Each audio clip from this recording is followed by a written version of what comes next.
Hello dear students, I Himanshu Sharma welcomes you all to परीक्षा पाठशाला official YouTube channel. जी हाँ दोस्तों, मैं हिमांशु शर्मा आप सभी का स्वागत करता हूँ परीक्षा पाठशाला के ऑफिशियल यूट्यूब चैनल पर। और today we are going to discuss the most important news of August month for the purpose of banking and insurance exams.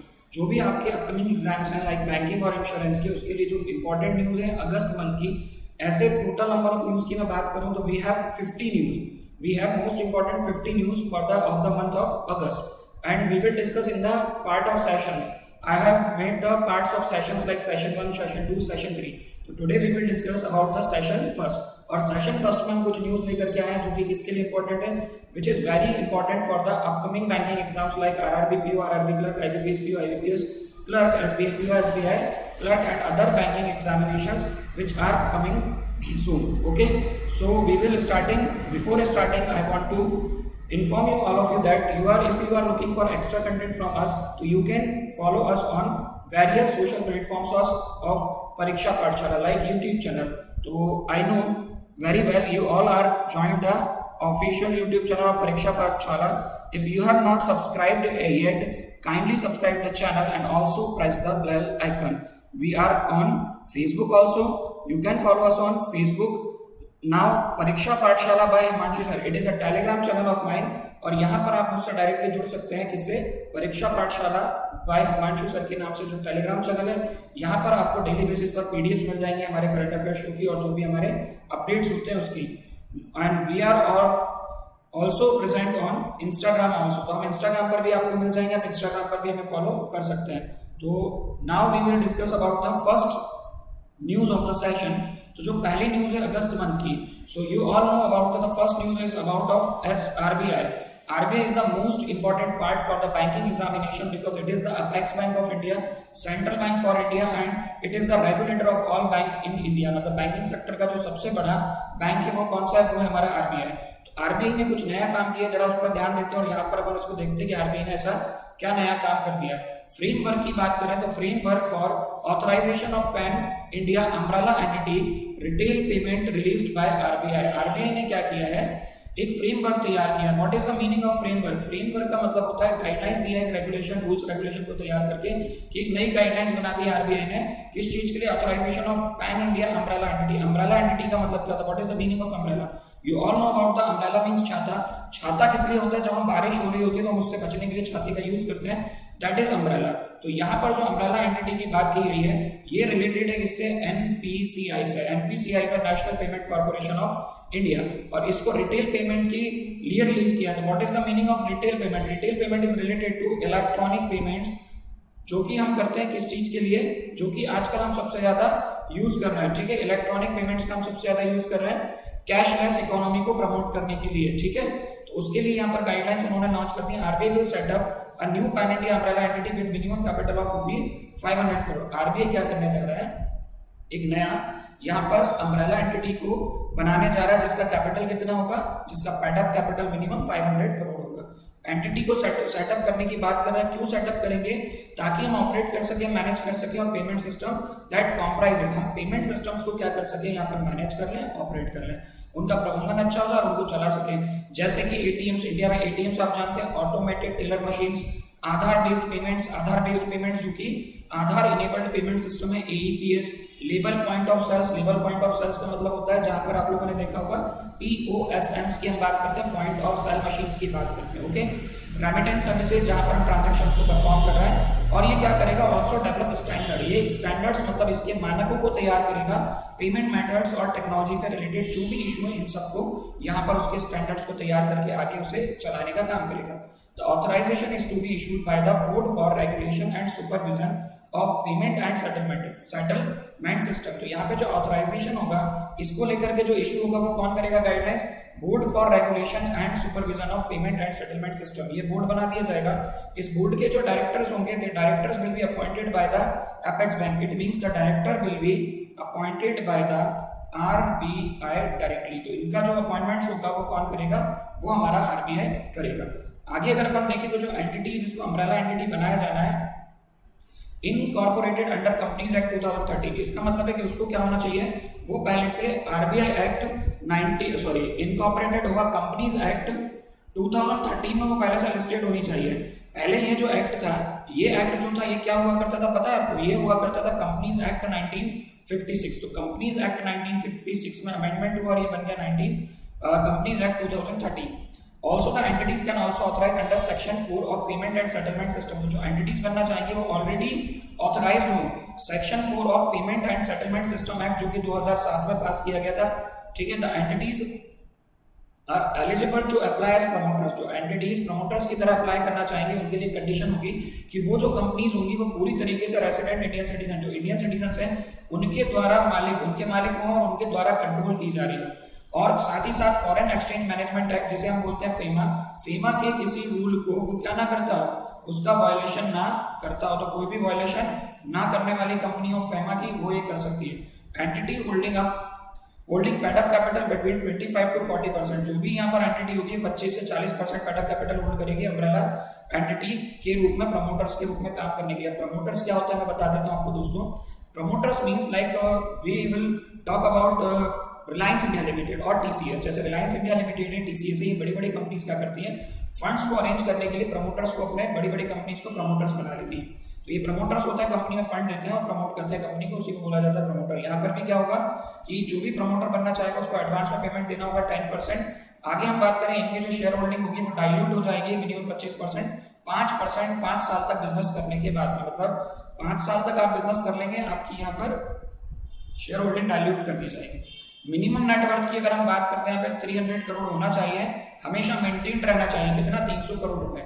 ये एफडीआई के थ्रू क्या कर सकते हैं, यहाँ पर फंड रेज कर सकते हैं। If any promoter company wants to raise the fund from the foreign investor तो it can also use the foreign direct investment. Foreign direct investment क्या है? There are 3 types of investment from the foreign direct investment, foreign institutional investment and the third one is foreign portfolio investment। So आगे चल के जब हम foreign investment का जब concept discuss करेंगे तो we will discuss in a deep, okay? तो यहाँ पर भी मैं आपको बता देता हूँ FDI के बारे में, इसे बोला जाता है हिंदी में प्रत्यक्ष विदेशी प्रत्यक्ष निवेश। ठीक है, प्रत्यक्ष विदेशी निवेश या विदेशी प्रत्यक्ष निवेश के बारे में इसको बोलते हैं। यदि कोई कंपनी चाहती है विदेश से फंड रेज करना तो कर, लेकिन under the rules of FEMA, foreign exchange management act के अंडर ही ये काम कर पाएगा। अब सुनो, the most important thing in this news वो ये है कि framework for the umbrella entities being launched to split the accumulated powers and responsibilities of NPCI. It means ये जो बनाया जा रहा है, जो अम्ब्रेला फ्रेमवर्क तैयार किया जा रहा है, ये एनपीसीआई के पास जो अथॉरिटीज और पावर्स है उसको स्प्लिट करने के लिए किया जा रहा है। अब एनपीसीआई के पास में जो अथॉरिटीज हैं वो क्या है, आपको पता होगा। एनपीसीआई के बारे में आपको बताता हूँ। NPCI is a national payment corporation of India. इसको स्टार्ट किया गया था इन द ईयर 2008 और इसका हेड ऑफिस है कहाँ पर? मुंबई में। कहाँ पर है? मुंबई में। तो यहाँ पर अगर अपन बात करें मुंबई में इसका हेड ऑफिस है। Vishwa Mohan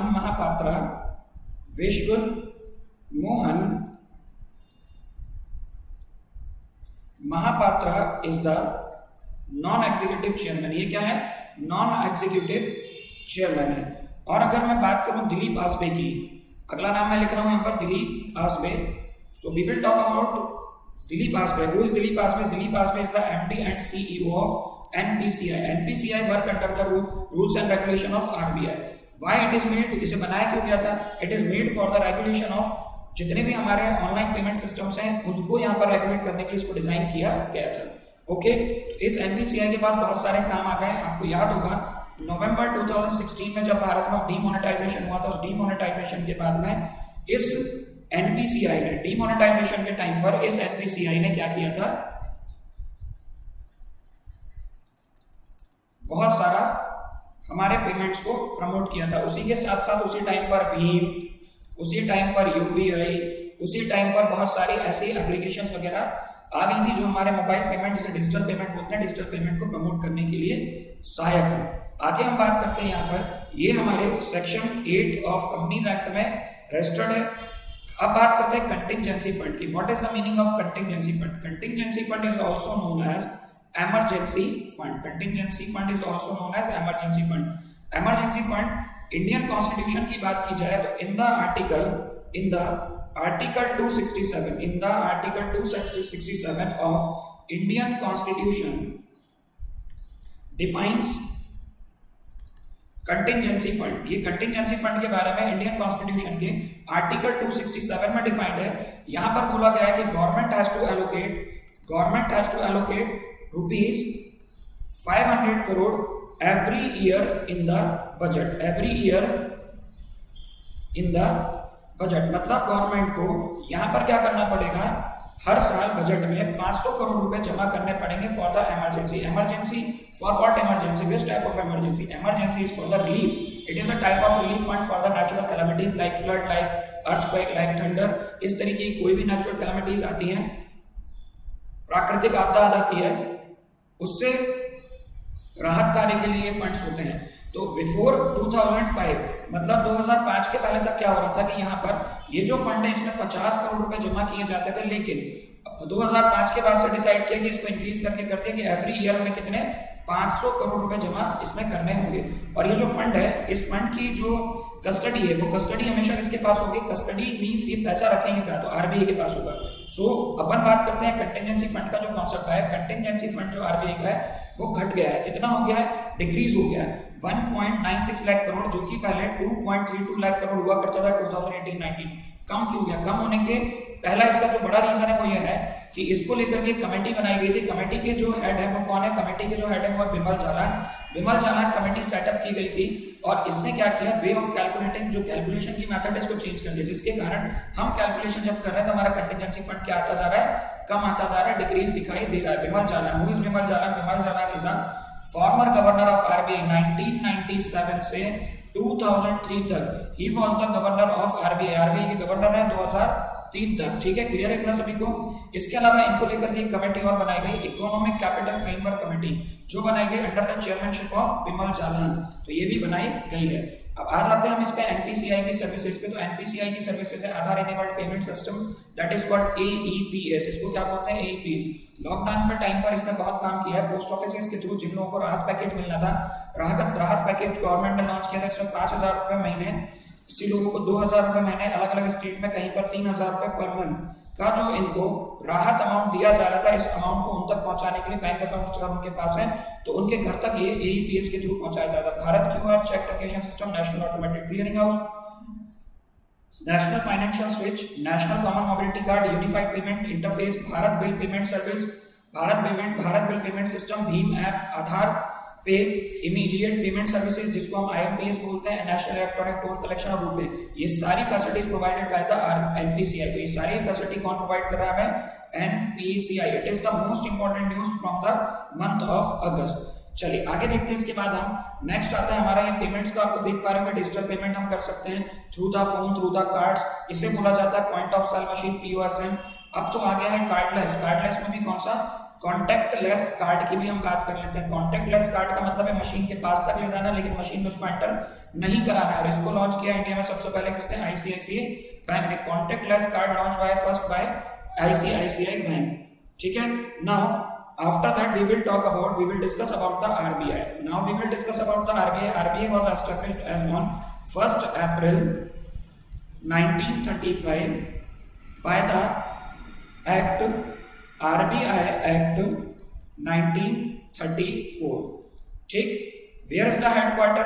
Initially the headquarter of RBI was at Kolkata during the time of establishment. Kolkata में एस्टेब्लिश हुआ था, बट अगर हम प्रेजेंट टाइम की बात करें, इट मींस प्रेजेंट टाइम में आरबीआई का जो हेड ऑफिस है इट इज एट मुंबई। कहां पर है, मुंबई में। इट मींस बिफोर, पहले earlier it was in Kolkata, Kolkata में पहले हुआ था, देन इसको शिफ्ट कर दिया गया मुंबई। मुंबई क्यों कर दिया गया, because Mumbai is the financial capital of India. ठीक है, आगे बात करें गवर्नर्स की, जो 25th गवर्नर जो आरबीआई के वो है शक्तिकांत दास।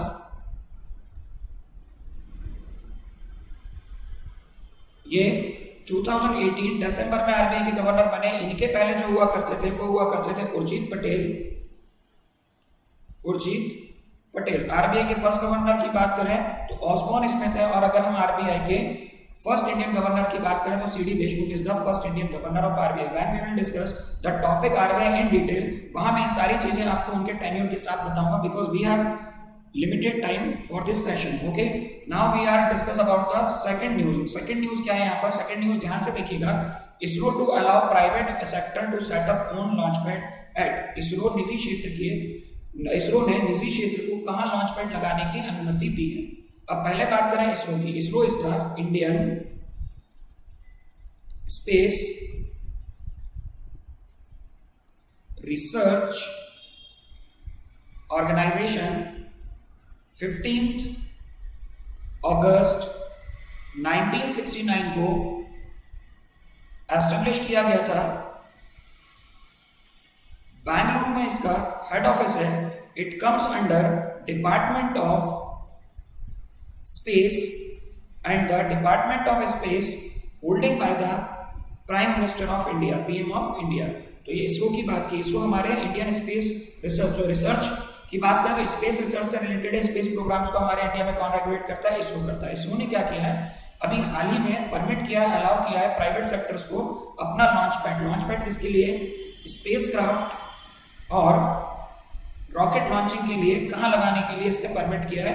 तो ऑप्शन अगर आप देखेंगे यहाँ पर तो Vikram Sarabhai space centre Thiruvananthapuram, Satish Dhawan space centre Sriharikota, doctor Abdul Kalam island Bhadrak Orissa. तो इसका करेक्ट आंसर है, what is the correct answer? Correct answer is the Satish Dhawan space centre Sriharikota Andhra Pradesh. इससे क्या फायदा होगा? What will be the benefit for the India? तो private entities can also allowed in the space programmes of India, ठीक है। But here we have to noted that ISRO will not charge any amount for such launches. किसी तरीके के launches के लिए कोई amount यहाँ पर नहीं लगाएगा। आगे अगर आप यहाँ पर देखेंगे तो kick start the process unlocking the space sector for the private sector. अगर यहाँ पर देखा जाए तो प्राइवेट सेक्टर को गवर्नमेंट ऑफ इंडिया के द्वारा इस सेक्टर में लाने के लिए बहुत बड़ा मूव हो सकता है। साथ ही साथ गवर्नमेंट ऑफ इंडिया ने इन स्पेस को बनाने की प्रक्रिया शुरू कर दी है, जिसका नाम है Indian national space promotion and authorisation centre. What is Indian national space promotion and authorisation centre? ये प्रमोट करेगा किसको? प्राइवेट सेक्टर्स को हमारे स्पेस सेक्टर में, मतलब प्राइवेट सेक्टर कंपनीज को यहाँ पर करेगा। इसी के साथ साथ मैं आपको बता देता, लास्ट ऑफ द अगस्त की अगर मैं बात करूं तो एक स्काईरूट नाम की कंपनी है। स्काईरूट नाम की कंपनी ने क्या किया है, अपना रॉकेट लॉन्चिंग जो रॉकेट इंजन है उसे लॉन्च किया है श्रीहरिकोटा से। Skyroot is the first private entity based on Hyderabad. ये हैदराबाद बेस्ड कंपनी है जिसने इसरो के साथ मिलकर पहली बार तो जो इन्होंने प्रमोट किया ना, जो प्रमोशन जो यहाँ पर इन्होंने परमिशन दी, उस परमिशन के बाद में जो सबसे पहला काम किया वो किसने किया है? वो पहला काम किया किसने? यहाँ पर स्काईरूट्स ने। आपको समझ आ गया होगा स्काईरूट्स के बारे में। स्काईरूट्स ने उसका नाम क्या रखा था रॉकेट का? CV Raman. It can be also the important for our upcoming exams, okay, क्योंकि इंडिया के स्पेस प्रोग्राम से रिलेटेड न्यूज है ये। आगे हम बात करें तो इसमें क्या करेगी गवर्नमेंट, जैसे कि हमारे जितने भी रॉकेट लॉन्चिंग प्रोग्राम्स हैं, एयर स्पेसक्राफ्ट हो गया हमारा, और अगर हम बात करें यहाँ पर रॉकेट लॉन्चिंग की, लॉन्च व्हीकल्स की बात करो या स्पेसक्राफ्ट की, इनके कंपोनेंट्स वगैरह जो होंगे, चाहे वो लॉन्च व्हीकल्स हो चाहे वो स्पेसक्राफ्ट के हमारे कंपोनेंट्स हो, इन सभी कंपोनेंट्स के मैन्युफैक्चरिंग और डेवलपमेंट के लिए गवर्नमेंट ऑफ इंडिया ने अलाउ कर दिया है किसको? हमारी प्राइवेट एंटिटीज या प्राइवेट कंपनीज को, ओके। तो यहाँ आपको पता चल गया इसके बारे में, इसरो के बारे में। इसरो के चेयरमैन है doctor K Sivan. Here is the brief ISRO space centres and unit across the India. इसरो की डिफरेंट सिटीज में अलग अलग यहाँ पर क्या है यूनिट्स हैं, अलग अलग काम के लिए यहाँ पर यूनिट्स हैं। जैसे कि मैं आपको एग्जांपल बता देता हूँ, यहाँ पर देहरादून की मैं बात करूँ, देहरादून में Indian institute of remote sensing northern जो सेंटर है वो ये सेंटर हो गया। जोधपुर हो गया वेस्टर्न, सोलर ऑब्जर्वेटरी उदयपुर में, Ahmedabad, Mumbai, Nagpur, Bengaluru, Hassan, Thiruvananthapuram, then Dehradun, then New Delhi, Lucknow, Kharagpur, Balasore, Hyderabad, Kabul, Sriharikota, Tirupati, Alwaye और महेंद्रगिरी में इनके क्या है कारनपुर। ये सेंटर्स हैं हमारे किसके? इसरो के। तो ये पूरे इंडिया में आपको यहाँ पर सेंटर्स दिखाई दे रहे हैं हमारे इसरो के। चलिए नेक्स्ट न्यूज की तरफ आते हैं। And now the third news is, और ये क्वेश्चन फॉर्म में बना रखी है मैंने, आप लोग देख पाएंगे यहाँ पर। Who has been appointed as the new CEO of HDFC bank?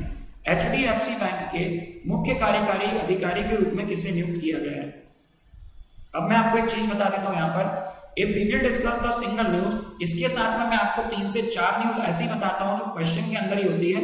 मतलब क्वेश्चन भले ही हम एक डिस्कस कर रहे हैं, बट इसके साथ में 3 से 4 क्वेश्चन हमारे ऑलरेडी डिस्कस हो जाते हैं जो आने वाले एग्जाम में काम के हो सकते हैं। Options are Hamed Bakayoko, Sashidhar Jagdishan, Varun Sridhar या फिर हार्दिक सतीश चंद्र शाह। तो अगर अपन बात करें, first of all we will discuss about the Hamid Bako. He is newly appointed Ivory के ये PM, he is newly appointed PM of Ivory. Ivory के नए प्रधानमंत्री हैं Hamid Baka Yoko. Then Shashidhar Jagdishan is the correct answer for the HDFC CEO। He is the newly appointed और newly selected CEO of HDFC bank. तो हमारे इस question का correct answer ये है। देन हम बात करें वरुण श्रीधर की, ये क्वेश्चन, ये जो ऑप्शन है मैंने ऐसे ही यहाँ पर क्या कर दिया है, रख दिया है। Now we will talk about the Hardik Satish Chandra Shah.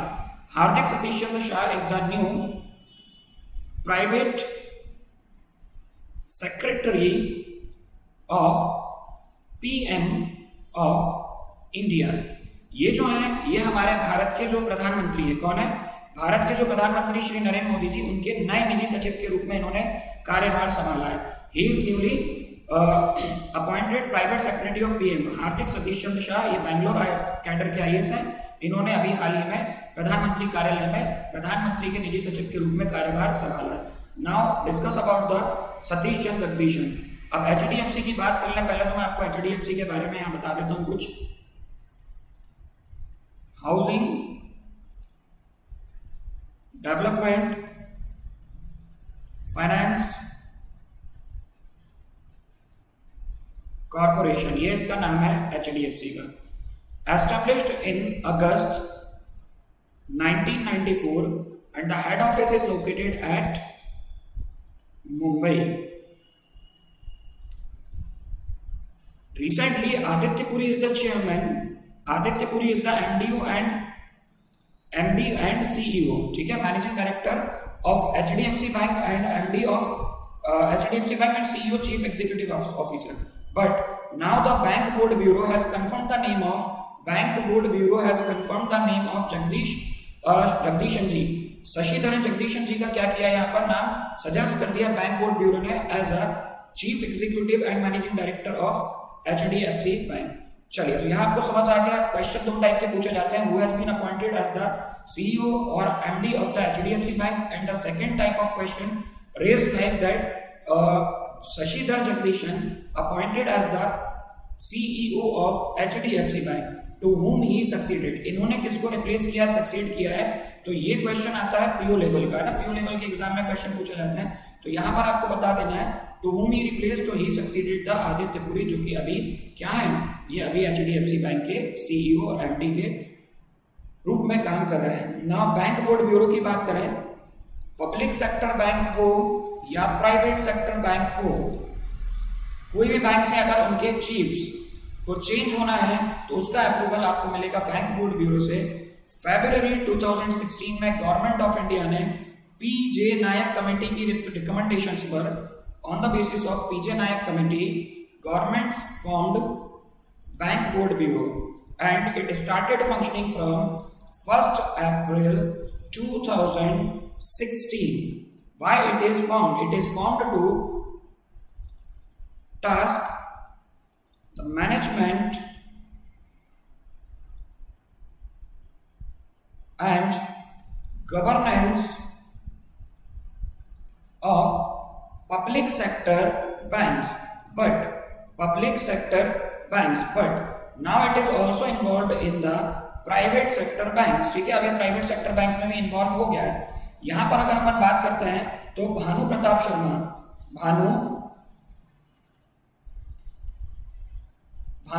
Sharma जो है वो कौन है इसके, Bhanu Pratap Sharma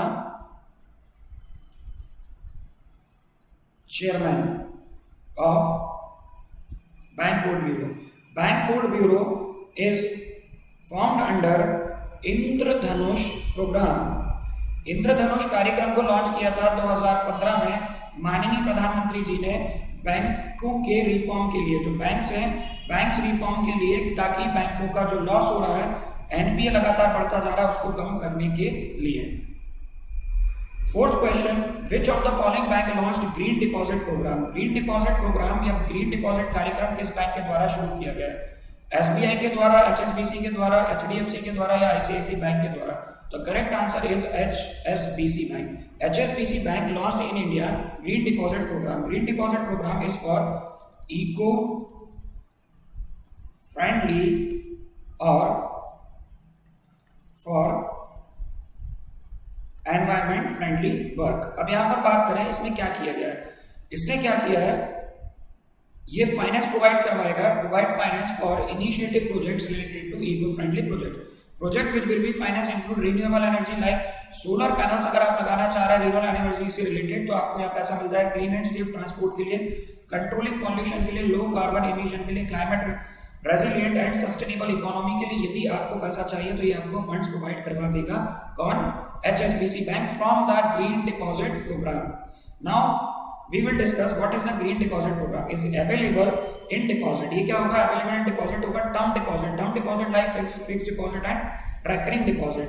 in term deposit will attract higher interest as compared to the saving account। मतलब क्या होगा, यहाँ पर इस term deposit में लोग पैसा जमा करेंगे तो यहाँ पर फंड रेज हो जाएगा, और ये जो फंड रेज होगा तो ये लॉन्ग टर्म के लिए अपने पास में रखेगा, क्योंकि टर्म डिपॉजिट है। ऑब्वियस सी बात है, जब हम हाई इंटरेस्ट की बात कर रहे हैं, लॉन्ग टर्म की बात करें तो आदमी इंसान बहुत लंबे टाइम तक पैसा वहां पर रखने को तैयार हो जाएगा। तो जो पैसा इसके पास में रहेगा ये प्रोवाइड करवा देगा किसको? ग्रीन डिपॉजिट के नाम से इसने जो बनाया है, और ये रिलेटेड टू जो एलिजिबल एंटिटीज बिजनेस प्रोजेक्ट्स हैं उनको यहाँ पर ये फंड्स प्रोवाइड करवा देगा ताकि ये इन सभी काम को कर सके, इन सभी काम का इम्प्लीमेंटेशन वर्क्स का कर सके जो कि वो लैकिंग ऑफ फंड्स के कारण अभी तक नहीं कर पा रहे थे।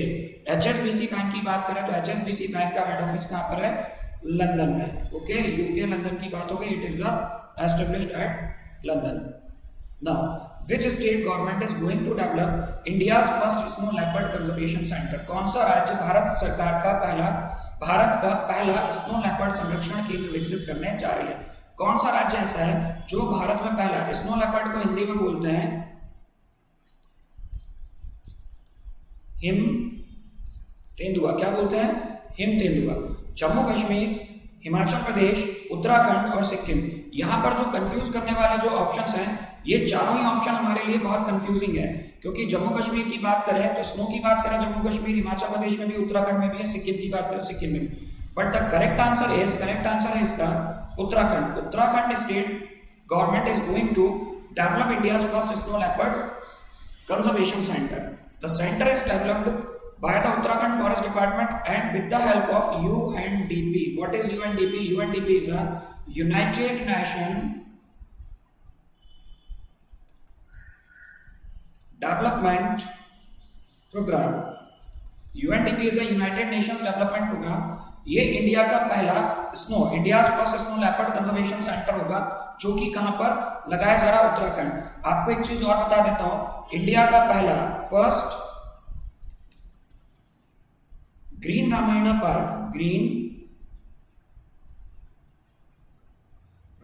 Park is also to be developed in Uttarakhand. तो यहां पर फर्स्ट कौन सा हो गया? Snow leopard conservation centre and then green Ramayana park. ये दोनों ही चीजें इंडिया में पहली हैं और ये दोनों ही चीजें कहां पर? उत्तराखंड में सेटअप की जा रही हैं। आगे बात करें हम स्टेट को मैं डिस्कस करता हूं। डेली बेसिस पर जो हमारा करंट अफेयर्स होता है आप सभी को पता है, उसमें अपन लोग क्या करते हैं, यहाँ पर एक स्टेट को डिस्कस कर लेते हैं। तो यहाँ पर मैं डिस्कस करने जा रहा हूँ स्टेट, क्योंकि उत्तराखंड की बात हुई तो आज अपन उत्तराखंड को यहाँ पर डिस्कस करना स्टार्ट कर रहे हैं। अब आप लोगों को बता देता हूँ Uttarakhand is also known as Devbhoomi. Uttarakhand is also known as Devbhoomi. Formation 9 नवंबर 2000। तो every year in the 9th of November foundation day of Uttarakhand is celebrated. Okay, area की बात करें, एरिया रैंक इन इंडिया, पूरे इंडिया में जो एरिया वाइज बात करें, it is 19th in the rank of area wise. Capital is Gairsain and Dehradun. दो यहाँ पर कैपिटल है, गैरसैंण अभी हाल ही में इसकी नई कैपिटल, न्यू कैपिटल बनाई गई है, देहरादून इसकी पुरानी कैपिटल है ही। एक विंटर कैपिटल, एक समर कैपिटल है। ओके, सीएम जो है Shri Trivendra Singh Rawat is the CM. Baby Rani Maurya is the governor. Dance की बात करें, फोक डांस की अगर हम बात करते हैं यहाँ पर, तो हर स्टेट का कुछ फोक डांस होता है जो कि एग्जाम में पूछ लिया जाता है। तो मैं आपको यहाँ पे बता देता हूँ, सबसे ज्यादा बार the most of the time asked किस टाइप से क्वेश्चन यहाँ पर पूछा गया है, which folk dance is asked from the Uttarakhand. तो Pandava Nritya and Jhora dance asked many times in different examinations. Okay, language official language Hindi. State animal alpine musk deer, यहाँ पर आपको एक हिरण दिखाई दे रहा होगा, it is the state animal, state bird. यहाँ पर हिमालयन मोनल आपको दिखाई दे रही है ये इमेज में। ये मोनल की बात करें तो ये क्या हो गया, यहाँ पर उत्तराखंड की स्टेट बर्ड हो गई। राज्यसभा सीट्स 3 है, लोकसभा सीट 3 है और 5 है। और लेजिस्लेचर की बात करें, विधानसभा की सीटें यहाँ पर 70। इंडिया के मैप में अगर इसकी लोकेशन की बात करें तो here it is the Uttarakhand. ये है गैरसैंण, ये आपको नई इसकी जो हमारी नई बनाई गई इसकी राजधानी कैपिटल है वो आपको यहाँ पर दिखाई दे रही होगी। चलिए आगे आ जाते हैं अपन। Who is appointed as the new MD of state bank. State bank का नया एमडी किसे बनाया गया है? राजीव कुमार को, अश्विनी भाटिया को, राहुल कुमार को या फिर ए कुंभरामायणम को? तो here is the right answer, Ashwini Bhatia is the newly appointed MD of SBI. State bank of India के इनको नया एमडी नियुक्त किया गया है। अब यहाँ पर बात करते हैं एसबीआई, क्योंकि इंडिया का सबसे बड़ा पब्लिक सेक्टर बैंक है और यहाँ पर हम बात कर रहे हैं by customers, number of customers के हिसाब से। तो पर्सनल मिनिस्ट्री की यहाँ पर बात हो रही है। Personal ministry, you all know about the personal ministry. जैसे आप बात करते हैं मिनिस्ट्रीज की, तो पर्सनल मिनिस्ट्री का मतलब हिंदी में इसको बोलते हैं कार्मिक मंत्रालय। क्या बोला जाता है? कार्मिक मंत्रालय। अब कार्मिक मंत्रालय की बात करें यदि हम, तो कार्मिक मंत्रालय holded by, this ministry is holded by the PM. जैसे प्रधानमंत्री के पास कुछ मंत्रालय, डिपार्टमेंट ऑफ स्पेस है, ऐसे ही मिनिस्ट्री है, तो ऐसे ही इनके पास में और डिपार्टमेंट होता है। नीति आयोग के चेयरमैन है हमारे पीएम, तो ऐसे पीएम के पास में जो कुछ मिनिस्ट्रीज है उनमें से एक मिनिस्ट्री कार्मिक मंत्रालय, दैट इज पर्सनल मिनिस्ट्री। इन्होंने क्या किया है, इनके कार्यकाल को डिफाइन कर दिया है कि इनको क्या करना है, मई 31, 2020 तक एसबीआई का एमडी अपॉइंट करना है। और ये किसकी स्पेस लेंगे, प्लेस लेंगे, तो ये जाएंगे किसकी, पीके गुप्ता जी की प्लेस पर। और आगे अगर हम बात करें इनको मई 2022 तक अपॉइंट किया जाएगा। ही ऑलरेडी स्पेंड 34 ईयर्स, इन्होंने 34 साल आरबीआई में 34 साल एसबीआई में दे चुके हैं। Actually I am so sorry, मैं आरबीआई एसबीआई बार बार थोड़ा सा कंफ्यूज हो जाता हूँ, कोई बात नहीं। हम यहाँ पर स्टेट बैंक ऑफ इंडिया की बात कर रहे हैं, याद रखना है स्टेट बैंक ऑफ इंडिया के एमडी की बात कर रहे हैं, ठीक है। स्टेट बैंक ऑफ इंडिया, तो state bank of India group का इनको क्या बना दिया गया है, ऑलरेडी ये वर्क कर रहे हैं और इनको बना दिया गया है एमडी। इसके पहले ये लोग, ये जो है, ये एसबीआई के अलग अलग डिपार्टमेंट्स में काम कर चुके हैं। म्यूचुअल फंड में, एसबीआई में इन्होंने चीफ जनरल मैनेजर की पोस्ट पर भी काम किया है, चीफ ऑपरेटिंग ऑफिसर की पोस्ट पर भी काम किया, तो इन्होंने अलग अलग पोस्ट पर काम किया है और ये बन गए हैं अब एसबीआई के एमडी। किसकी जगह लेंगे ये, पीके गुप्ता जी की। एसबीआई की मैं बात करूं, एसबीआई का एस्टेब्लिशमेंट कब हुआ था, तो एसबीआई का एस्टेब्लिशमेंट 1 जुलाई 1955 को एसबीआई एक्ट 1955 के बेसिस पर हुआ था। हेड ऑफिस इसका मुंबई में है। पहले एक इंपीरियल बैंक ऑफ इंडिया हुआ करता था, इंपीरियल बैंक ऑफ इंडिया हुआ करता था।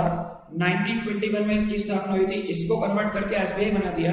और इंपीरियल बैंक ऑफ इंडिया 3 हमारे जो प्रेसिडेंसी बैंक है, presidency bank of Bengal, Bombay and Madras. अब इसकी शॉर्ट ट्रिक की बात करें तो मुझे कैसे याद है कि ये 3 बैंक बीबीएम, ब्लैकबेरी मैसेंजर नाम से पहले मैसेंजर चला करता था, बहुत पुराना, अब तो अपडेटेड हो गया है। तो presidency bank of Bengal, presidency bank of Bombay and presidency bank of Madras, there were the 3 presidency bank, they got merged and become imperial bank, and then imperial bank converted into SBI. जब हम इसका एसबीआई के exam के पहले जब SBI का revision करेंगे तो वहां में ये सारा आपको पता होगा। ओके, सो सेशन फर्स्ट हम यहीं एंड कर रहे हैं।